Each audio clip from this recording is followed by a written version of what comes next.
నేను ఒక మాట చెప్పదలుచుకునే వేదిక మీద నరేంద్ర మోడీ గారు మీరు దిగొద్దు కుర్చీ 2029 వరకు మీరే ఉండాలి 2029 ఎన్నికల్లో అటల్ బిహారీ వాజ్పేయి ఆర్ఎస్ఎస్ చేయలేని పని నరేంద్ర మోడీని గద్దెదించే పని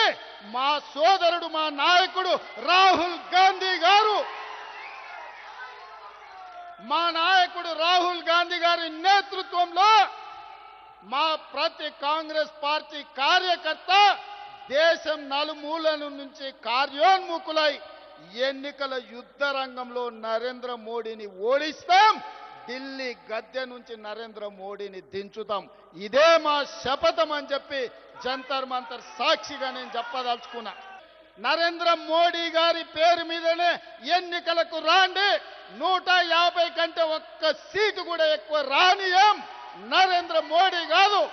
మొత్తం ఆయన అభిమానులందరూ లేకపోతే భారతీయ జనతా పార్టీ నాయకులందరూ ఉమ్మడికి వచ్చిన 150 సీట్ల కంటే ఒక్క సీటు కూడా ఎక్కువ రానియం రాహుల్ గాంధీ గారిని గెలిపించి